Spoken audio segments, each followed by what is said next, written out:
Hello and welcome to the preview show. Joining us this week is Edinburgh Monarchs Josh Pickering. He joins Graham and myself as we look ahead to a massive week for the Monarchs, where we travel down to Ipswich on Thursday evening and of course take on the Redcar Bears at Armadale Stadium on Friday. First up, we're going to come to you, Josh. You had a big weekend last week out in Germany representing Team Australia into the final in Ribnick in September.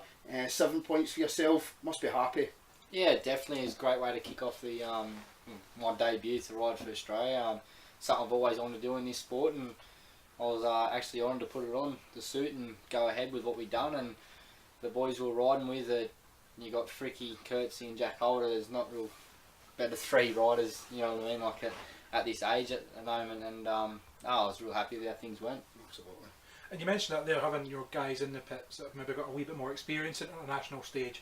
Is that something that helped you along the way? Yeah, definitely. There wasn't like much pressure or anything put onto me. You know, they just kept saying, go out, have fun, just keep learning and get to grips with it. But it was a bit of pressure on myself, considering I went out I was in heat one of the opening meet. I'm thinking, oh yeah, because we rocked up a bit late for practice, and we didn't end up getting there till 5:15, and practice was finishing at 6. So by the time we got things going, ended up getting 4 laps in, and it felt like a waste of time. But then again, it felt like we still got to see the track, I suppose. And then I was hoping, with how it was all set out, that I could have a look at a few races in the morning and then go from there. But it turns out I was in heat 1, so the pressure felt like it piled on there. But we dealt with it all right, and I couldn't get off to a better start. I won the first heat, and everything just felt okay.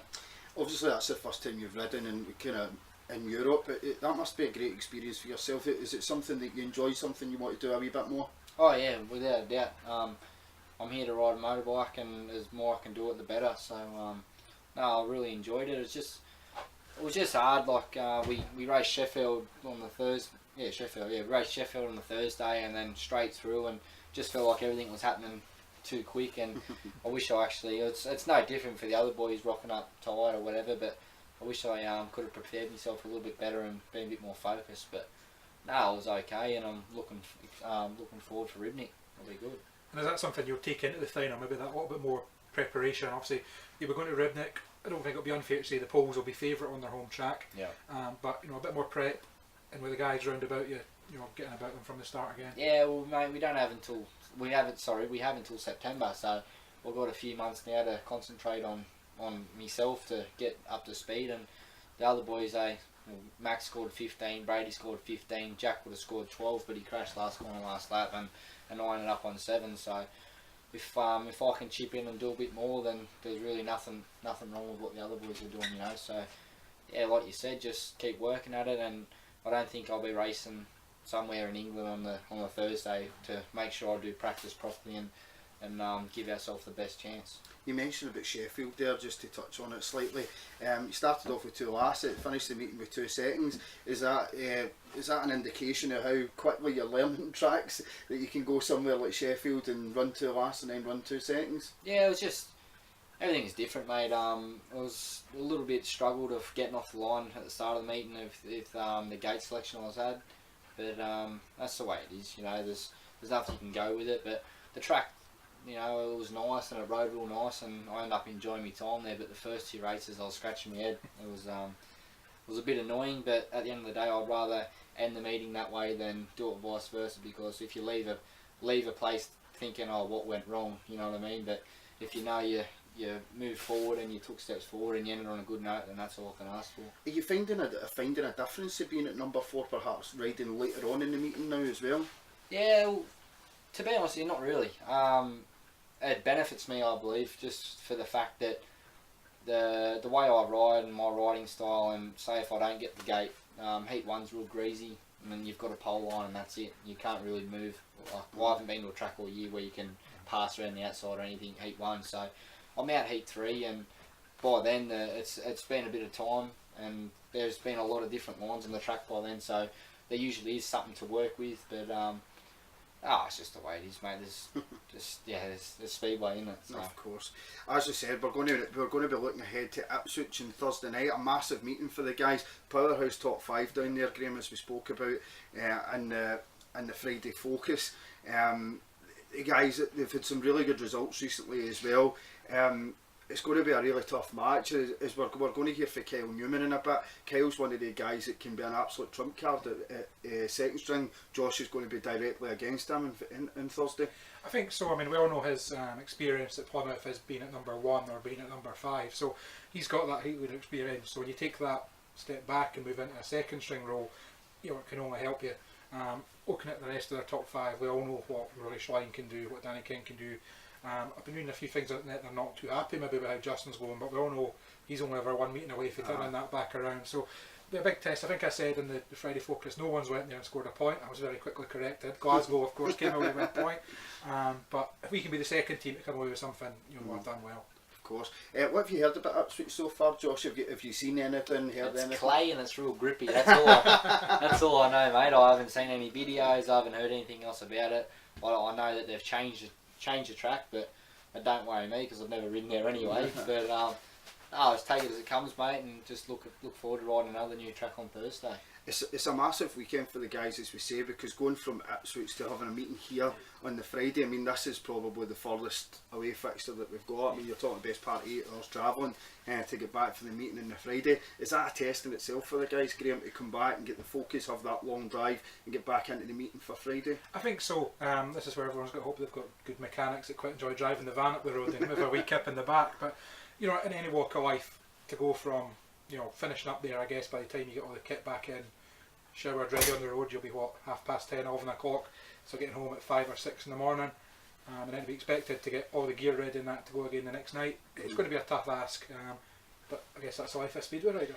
Graham, there is individual battles through them.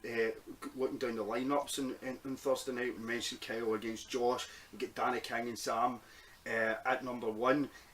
We all know how much that sets the tone for the meeting for us anyway if Sam goes out and gets that result, but it's going to be extremely difficult against Danny. I think Danny's now unbeatable around Foxhall this season. You mentioned Rory Schlein up against Ricky. It's another intriguing battle, and again it reserves both Mitch and Max up against, I think it's Nathan, and you'll need to remind me of the other reserve. Is it Daniel that's injured? Daniel's injured. Connor Mountain, Connor Mountain. So we've got individual battles throughout the two sides, but the most important and the key one is at number 1. If Sam goes out, sets the tone and gets a heat win, even if we're not necessarily getting a heat advantage, it's still very important. I think so.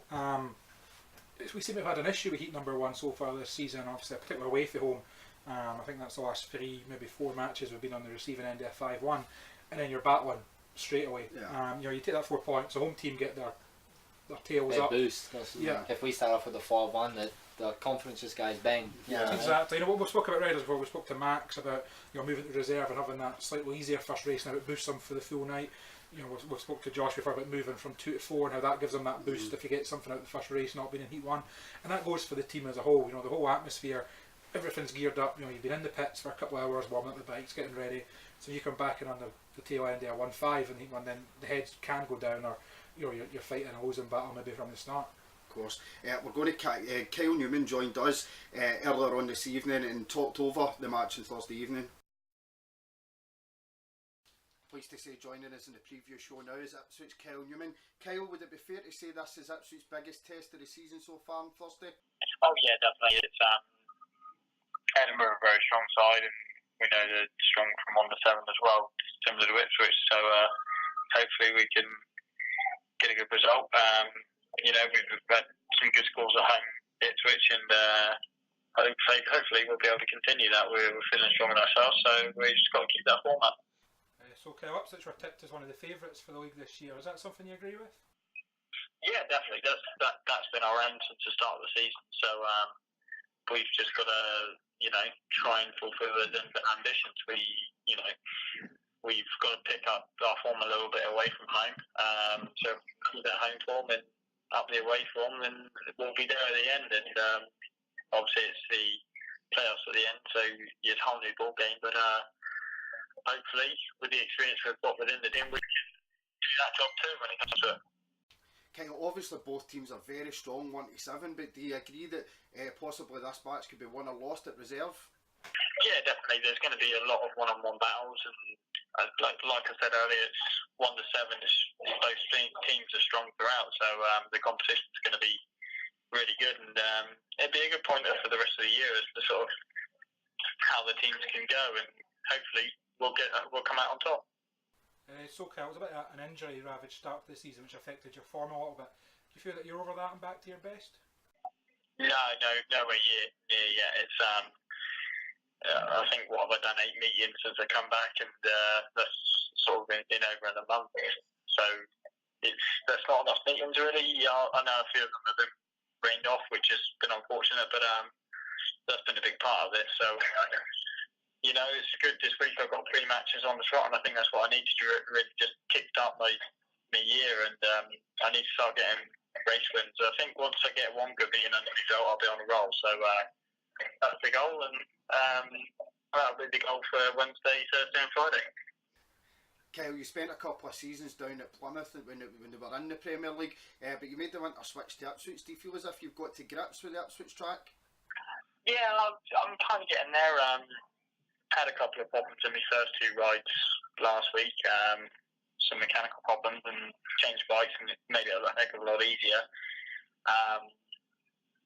It's been a bit different, I must admit. It's a lot grippier than I'm used to. Obviously, the last couple of years I've been at Plymouth and Poole, which have both been renowned for being slick. So, it's a bit of a culture shock, but I'm getting there with it. And, I'm pretty sure before long I'll be hitting more and more race wins, and that's what I want. So, Kyle, you've been a number 1 with Plymouth in the past. Obviously, Ipswich a strong top 5. Is your goal to get back into those heat leader positions with them?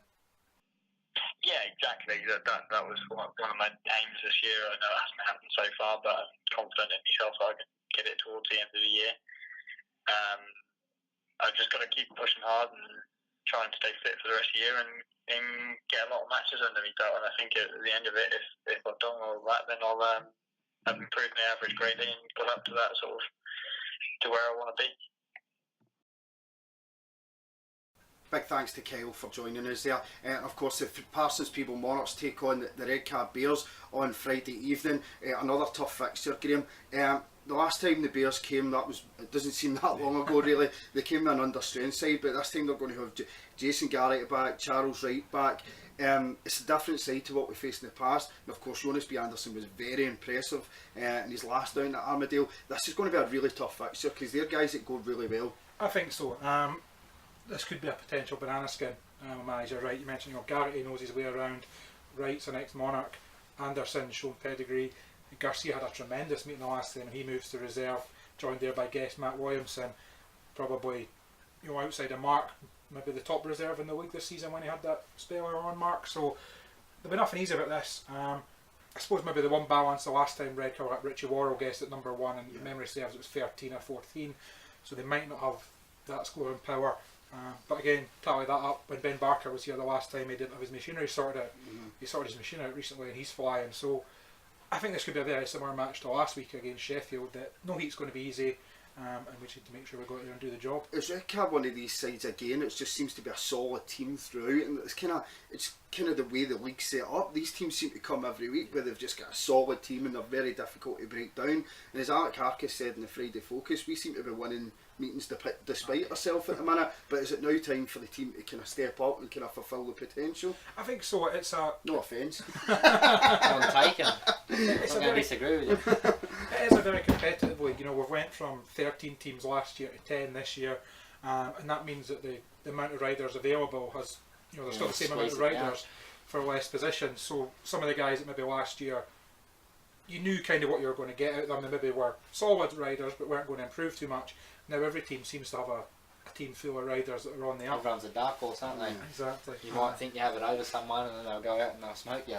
So see what I was mentioning to Graham there about the team maybe fulfilling the potential. The guys within the side kind of feel that there's still more to come from the team. You can't ever say that you walked away saying, oh well, I'm not going to get any better. You know what I mean? Like it's speedway. There's no other way of saying it. It's a very tough sport, and at the end of the day, we're still at the top of the league. Are we?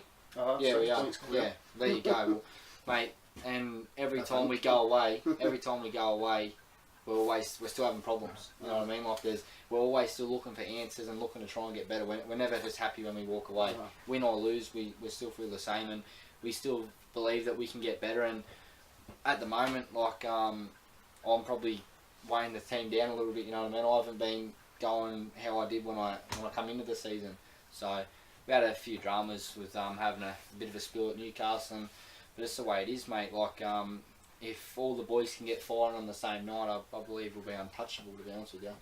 I see we're top. I'm probably thinking now after the SCB ruling with Redcar in Glasgow that we might not be, but yeah, we've quite clearly not looked into that before we started this show, but you get the point. We're up there challenging, Graham. And sorry, I was going to say, Josh, that was actually Alex Harkis's comment that we're actually top of the league. We were on Friday, despite ourselves, really. But would you say that that's a kind of fair assessment of the squad so far, though? With what, sorry? What do you... Like he's saying that basically not everyone is kind of fulfilled. Oh yeah, well we're not, mate. We're not. As simple as that. Like, see, someone will let the team. I'm not saying let the team down, but they will be letting themselves down because it don't matter who we are. It's an individual team sport. Every rider wants to go out there and win every race. That's what we're here for, and that's what we do. But it's hard at the moment because like I said, I'm not performing like I should be, and then it'll go to another rider and then another rider. But that's just speedway. It's going to be hard to get all 7 riders performing on the night exactly how they can. And I believe with the squad that we have, if we are all firing on the same night, there won't be another team that will come close. Is that the biggest adjustment for yourself? Obviously, you've only ever ridden kind of individual speedway, I think. Right. Is that an adjustment now come here like the individual team sport, so to speak, where if you have a bad meeting, you're letting 6 other guys down? Yeah. Oh, well, as much as when you leave an individual meeting at home, you walk out and you got your head down because you let yourself down. But if you have a bad night here and we're being lucky, like we haven't lost many. Have we lost a match here? No, there you go. Well, we haven't lost a match here, but even if I walked out the door and I've had a bad meeting, I've got my head down, but if I walked out the door, I had a bad meeting and the team lost by a couple of points, I feel like I've let everyone down, you know what I mean? So it's a lot more to take and it's a lot more I've got to learn to deal with, I suppose, but at the end of the day, there's never a race where I'm not going out there and not trying my best, so it's just the way things are sometimes. And then obviously your last race, I think Armadale was Heat 14 a couple of weeks ago, you went out from the gate, round the outside and won it. Yeah. You know, good couple of rides at Sheffield, off to Germany last week, won your so you must be feeling that you're back to where you were at the start of the season now. You had that knock, but we'll bounce back and in a way, for sure, mate. It's just little things that you don't do as soon as, like, sometimes if you go into a corner and you mightn't back off at all, and then you have a bit of a spill. Like I know what I'm doing wrong, but it's just in your head, mate. It just happens. It's just an instinct. So I've got to get back out of that habit and start doing what I know I can do. And at the end of the day, it's not like I'm scratching my head not knowing what's going on. I know how to fix it. I know what I need to do to fix it. I just don't know how to do it at the moment. So it's a long season, and mate, it's up and down. So hopefully we can just keep taking positives and keep moving forward. But yeah, at the end of the day, it's not nothing like I'm lacking in preparation or doing anything else. It's just down to myself at the moment. So everything, the machinery's second to none, and everything's on par. So hopefully we can just take off. Was that maybe a confidence booster when you were out in Germany? Maybe mixing with guys like kind of Max Vick and that to kind of reassure yourself that your equipment is as good as what his is. It's just a matter of going out to the track and actually proving that you're good enough. Yeah, well, without a doubt. Because I know, like, I'm not nothing against Fricky or anything like that, but I know I can ride at that type of level, and it's just a matter of doing it every time. Like, that's the difference between myself and Max Frick. It's consistency, exactly right. Like, I could go out and everyone can have a good race of a night. Like, some person in one race can be unbeatable. You know what I mean? Like, it's just how it is. But then the next race I'll go out and get 4th, where people like Max will go out and another win. Say if he gets beat by that person, the next heat he'll go out, Max will be gone, that bloke will be at the back. You know what I mean? Like, it's just, when you get to a certain level, consistency is the key, and it's just something I've got to work on this week. Of course. Earlier on this evening, as we looked ahead to Friday's match, we caught up with Redcar team manager Jittendra Duffill. That's the one, to look ahead to Friday's meeting. So we're now joined by Redcar team boss Jittendra Duffill. Thanks very much for your time this evening, Jittendra. So, firstly, Redcar, a team that's full Armadale pedigree, a lot of good performances in the past Armadale among those riders. Is this a match that you're coming for looking for points? Yeah, I mean, we're going at most meetings this year with a lot of confidence. We've got a team that travel pretty well. Our biggest problem this year so far has been building a full team.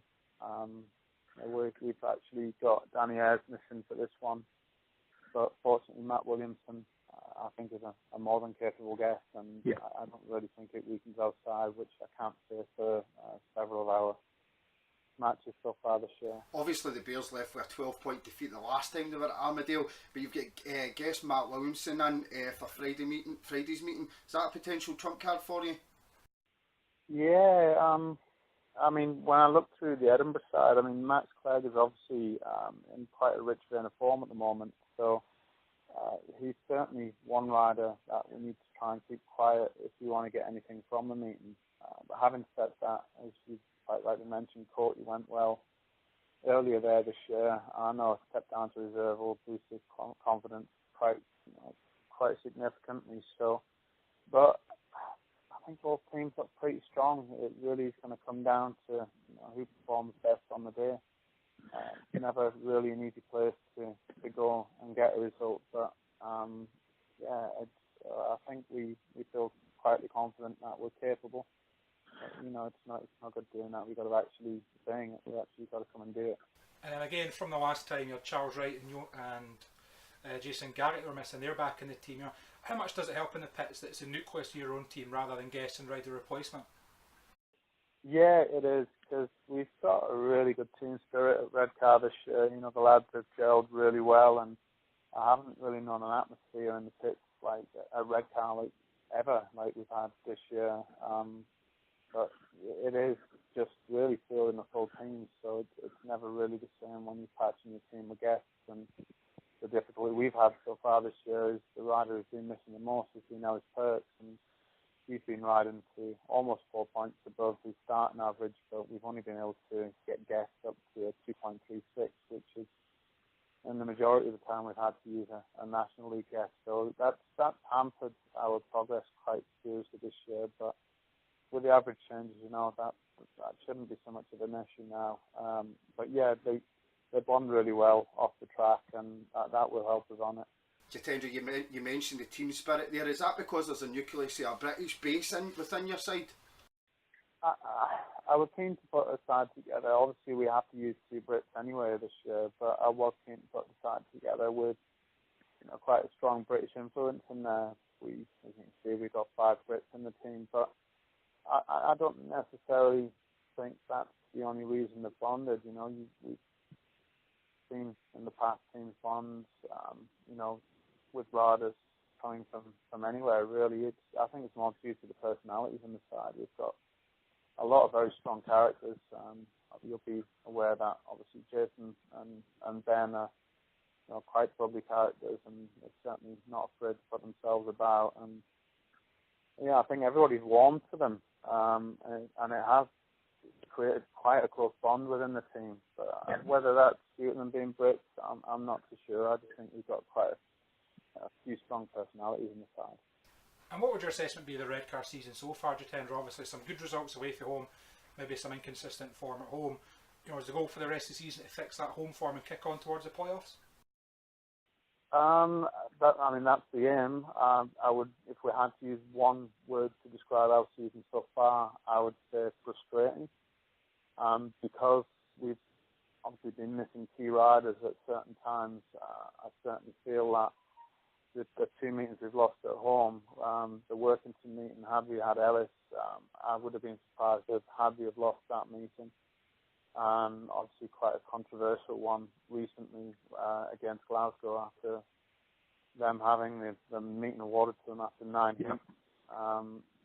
But again, we were missing Jonas and Ellis for that one as well. So our job hasn't been easy so far. We're actually doing, I feel, quite well considering, the absences we've had so far. I really do believe that our full 1 to 7 are a match for anybody. It's really just getting that full side together. But we've left ourselves with a lot of work to do. But we just need to put what's happened behind us, knuckle down, and hope for a little bit more luck in the coming few weeks.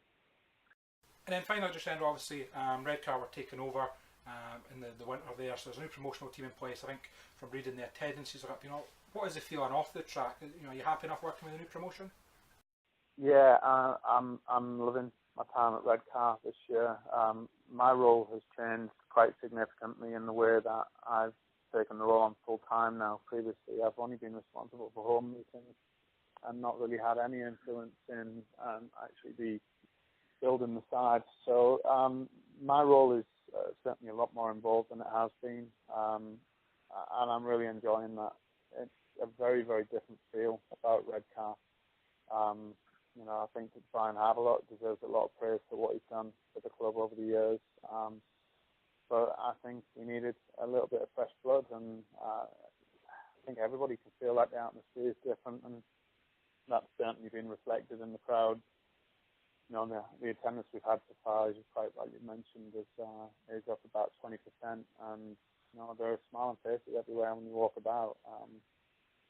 So yeah, it's good. It's a really good place to be at the moment. I think as well, you know, you can see that in not just the crowd and the supporters, but also the riders are really enjoying themselves. You know, they're really loving being a part of Redcar at the moment. So I say thanks to Jittendra for taking the time there. And very forthright in his use, Scott. You know, saying he's a bit frustrated how the season's going, but they think they can move that forward. Of course, but that's the thing. It seems to be the story of Redcar Speedway over maybe the last few years. There's always that element of frustration. They seem to have this hoodoo over Edinburgh, even when we were at our plum. They used to come and run us very close, if not beat us.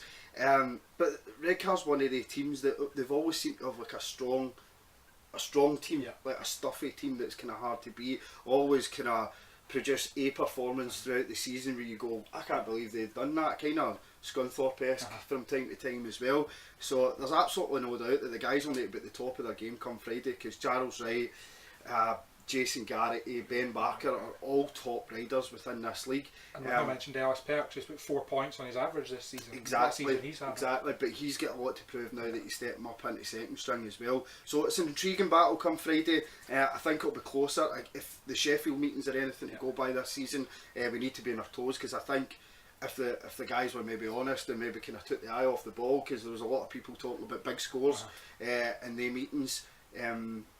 Maybe that was the wrong way to look at it. It's all about getting the win first and foremost, and then getting the big win after that.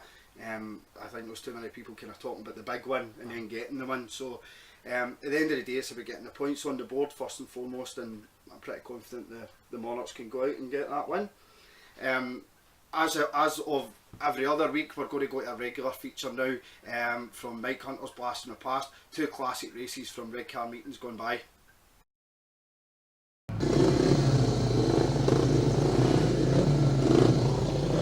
Heat 7, James Greaves, Matthew Weathers, Dan Gifford and Sean Stoddart.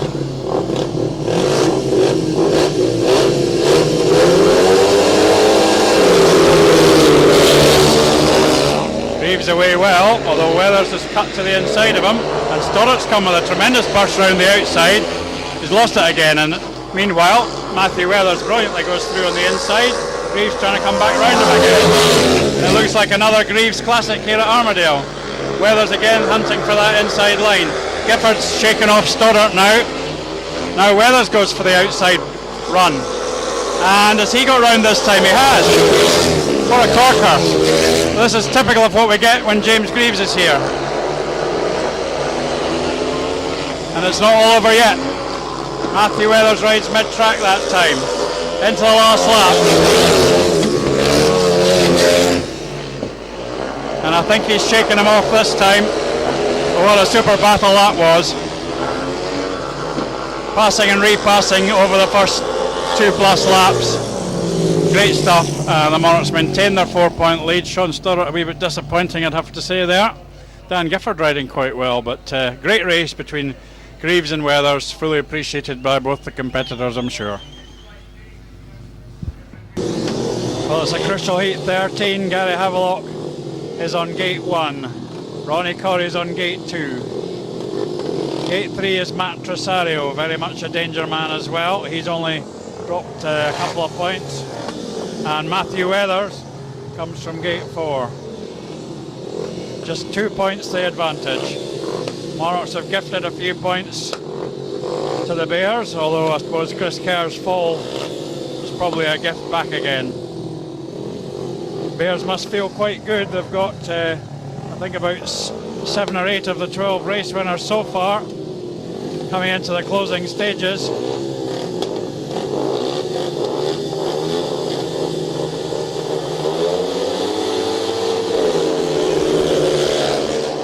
And it's Havelock who's made the start. Weathers and Trosario's come round the outside very impressively. The Bears are on a 5-1 here. Trosario will not be easy to peg back from there. Corey swings out to get more of a turn, and that's a lovely corner, and he's gone through into second.